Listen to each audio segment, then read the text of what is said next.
नमस्कार सर्वांना, कसे आहात? आज ना माझ्या मनोबळाला फार गंभीर असा प्रश्न पडलेला आहे आणि तिच्या प्रश्नाने मलाही विचार करायला भाग पाडलं.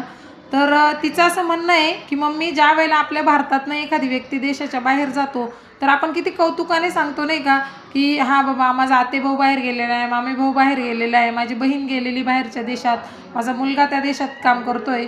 आपल्याला खरंच खूप उत्साह होतो, खूप आनंद मिळतो. पण त्या देशातले लोक ज्या वेळेला भारतात येत असतात तर त्यावेळेला त्यांना एवढा आनंद होतो का? किंवा आपल्याला जशी इच्छा असते, आपलं स्वप्न असतं आपण बाहेर देशात जावं, काम करावं आणि म्हणजे काहीतरी पैसा कमवावा, तसं तिकडच्या लोकांना आपल्या देशाविषयी एवढं कुतूहल वाटत असेल का? त्यांना असं वाटत असेल का की आपण भारतासारख्या देशात जावं? कारण की आपला भारत देश हा इतक्या विविधतेने नटलेला आहे, इतके संस्कृती आपल्या भारतात जपल्या जातात, इतक्या निरनिराळ्या प्रकारचे सर्व जाती धर्माचे लोक एकत्र इथे राहतात. तर तिचं असं म्हणणं आहे की त्या लोकांना आपल्या भारतात येण्याचा तेवढा आनंद होत असेल का? तर मी म्हटलं आता हे तर तिकडचेच लोक सांगू शकतात, मला खरंच सांगता येणार नाही. पण हे समजा तिचं मत झालं तर तुम्हाला काय वाटतं हे नक्की कमेंट बॉक्समध्ये नक्कीच सांगा. Bye bye. Bye bye.